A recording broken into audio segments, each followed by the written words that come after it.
Special Report. Snow Apocalypse. Russia, January 2026. Real life beneath the ice. Imagine a frigid January morning. You draw back the curtain and your heart stops.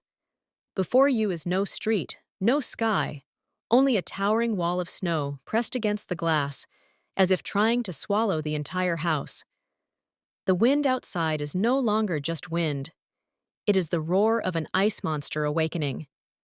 This is not a Hollywood scene, not a disaster movie or fiction.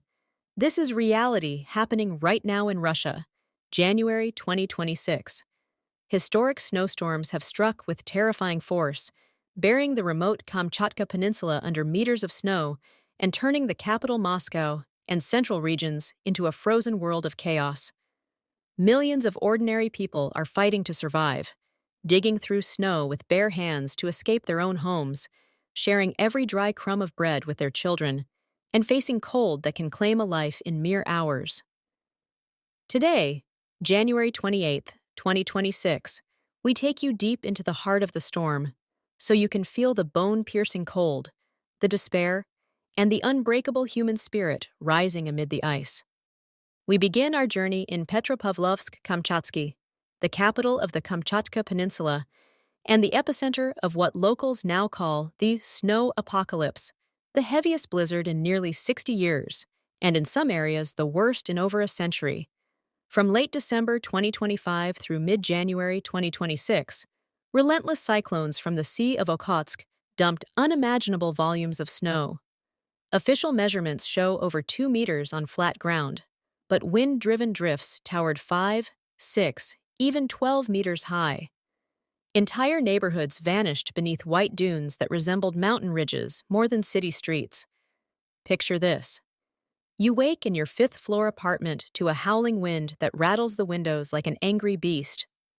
You pull back the curtain, and your blood runs cold. There is no street, no sky, only a solid, blinding wall of snow pressed against the glass, reaching the third or fourth floor. The building entrance is gone, entombed under tons of snow packed as hard as concrete. Many residents had no choice but to climb to higher windows, tie ropes around their waists, and jump into the abyss below, from 7 to 9 meters up. The fall is brief but terrifying. Wind slashes your face, minus 15 degrees Celsius to minus 20 degrees Celsius air sears your lungs, and you crash into soft snow that swallows you to the chest or neck. Snow floods your mouth and nose. You choke, thrash, fight for air like drowning in a frozen sea. Hands freeze instantly, skin splits, blood freezes on contact. Then the digging begins, with bare hands, shovels if you're lucky, or whatever you can grab. Pot lids, broomsticks, even spoons. Every scoop is agony, back screaming, shoulders on fire, fingers blistering and bleeding. Hours vanish in brutal labor, only for fresh snow to collapse the tunnel behind you, as if nature itself is laughing at your defiance. This was no isolated nightmare. It was daily life for tens of thousands, families trapped for days, parents lowering terrified children on ropes into bottomless drifts, elderly residents waiting helplessly in darkening, freezing rooms, praying neighbors would tunnel through. One woman shoveled snow from her second-floor window straight into her bathtub just to carve an exit, water pooling icy on the floor. A man described feeling buried alive in his own home. Children cried in the dark, asking when they could play outside, unaware that outside had become a lethal white void. Escaping the building was only the beginning. Streets turned into deep canyons of snow. Buildings protruded like sinking ships in an endless frozen ocean. Wading waist-deep, every step a Herculean effort. Winds of 30 to 40 meters per second hurled needle-like snow into eyes and skin. Whiteouts erased visibility. People tied ropes between buildings to avoid vanishing forever. One wrong turn meant hypothermia. Limbs numb, mind fading, collapse unnoticed for hours. Vehicles became frozen tombs. Thousands of cars, trucks, and buses buried completely, only roofs or antennas visible like grave markers. Residents dug for days to reach them, often finding only frozen water bottles and rock-hard bread inside. Public transport halted. Airports shut for weeks, ports frozen solid. The city was cut off from the world. Food shortages struck like a second storm. Supply trucks couldn't penetrate the snow walls. Stores emptied in days. No bread, no milk, no vegetables. People queued for hours in blinding blizzards for whatever scraps remained. Mothers diluted powdered milk to almost water, chewed dry bread to soften it, then fed tiny pieces to hungry children. Families melted dirty snow for drinking water, risking illness.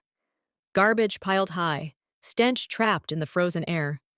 Hunger became a constant torment, physical pain and mental despair. Fathers skipped meals so children could eat. Rumors spread of people collapsing from malnutrition, their frozen bodies later found in drifts. Death stalked quietly but relentlessly. At least 2 crushed instantly when tons of snow avalanched from rooftops, blood staining pristine white in horrifying contrast. Dozens suffered frostbite requiring amputation, broken bones from hidden ice, or collapse from sheer exhaustion. Ambulances couldn't move.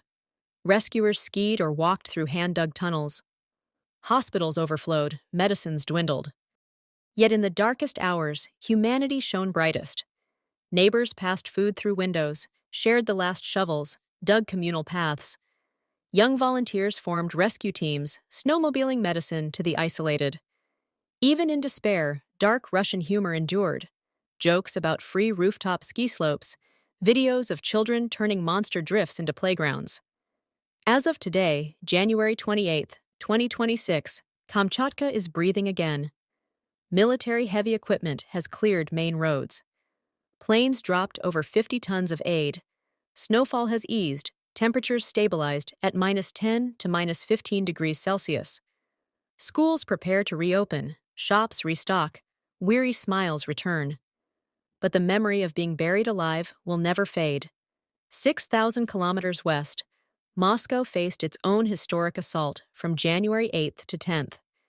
The heaviest snow in 56 years, 20 to 30 centimeters daily with 18 meters per second gusts. The capital became a vast ice rink. Cars skidded into pileups. Hundreds of flights canceled. Metro and buses crippled. People abandoned vehicles, wading home knee-deep, lungs burning. Supermarkets stripped bare. Long blizzard queues for basic bread and milk. Suburban blackouts left homes freezing, pipes bursting. Schools closed, offices went remote. The elderly slipped on hidden ice, children shivered indoors. Yet Moscow's recovery was swift. Over 1.5 million cubic meters of snow cleared, traffic flowing, airports normal, life resuming. Ice lingers in suburbs, but the city endures. Across Russia, the government mobilized decisively. Military aid, supply drops, price controls. But the true strength was the people, sharing, helping, refusing to break. Experts warn these extremes are climate change's signature, warmer oceans fueling monster storms. This is not just Russia's story, it is a global wake-up call. As snow recedes and normalcy returns, Russians continue clearing paths, checking roofs, and sharing lessons. January 2026 will live in history, not just as a brutal winter, but as proof of human resilience against nature's fury. This is reality in Russia today. Not fiction, but the raw courage of ordinary people facing the unthinkable. Thank you for joining us. Send your thoughts and support to the people of Russia, and let us all reflect on our shared responsibility to this fragile planet.